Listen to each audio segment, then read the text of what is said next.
Jadi harusnya Pak Jokowi nggak perlu bilang cawe-cawe.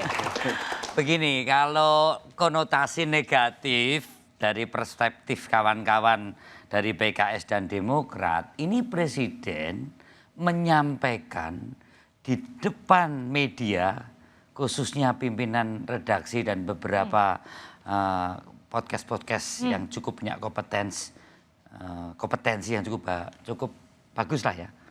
Saya lihat masa seorang presiden mempunyai hal yang negatif, misalnya tadi keinginan mengintervensi pelaksanaan pemilu, ini disampaikan dan berulang kali dikatakan, Pak Presiden, apakah boleh kata cawe-cawe ini kita sampaikan ke publik? Oh silakan, silakan. Ini jelas sekali bahwa makna cawe-cawe dalam deskripsi yang disampaikan Presiden ini adalah hal yang terkait dalam fungsi dan tugas sesuai dengan koridor konstitusi. Entar dulu. Nah, saya ingin menegaskan di sini bahwa kata cawe-cawe ini pun disampaikan sebagai akibat dari suatu penjelasan sebelumnya yang terkait dengan suatu narasi besar pemerintahan Jokowi dalam kaitan membangun Indonesia dalam fondasi 10 tahun ini untuk dilanjutkan sustain dalam konsepsi untuk kepentingan bangsa dan negara. Kalau hal ini saya ikut cawe-cawe. Ini dalam kaitan sesuatu yang lebih substansial.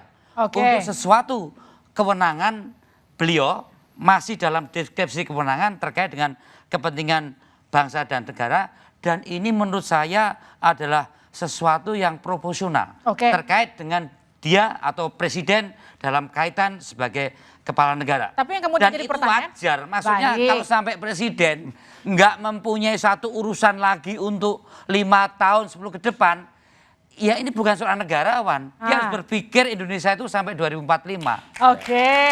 Mas Bimo, tapi yang kemudian jadi pertanyaan gini, ketika di awal-awal saya ingat momentumnya sekitar bulan Ramadan. Dulu ya, apakah Pak Presiden kata cawe-cawe ini bisa saya sampaikan ke publik, itu ditanya sampai 3 kali. Tapi dulu Pak Jokowi juga bilang saya tidak cawe-cawe, tapi sekarang Pak Jokowi menyatakan saya cawe-cawe. Konteksnya beda. Nah, konten dan konteks. Konteksnya beda. Konten dan konteksnya beda. Kata cawe-cawe pada saat hal yang terkait dengan seorang capres dan cawapres, ya kan? Dia termasuk bagian dari politisi yang ada di lingkaran partai politik, dan dia juga melihat berbagai menterinya keragaman dari partai politik.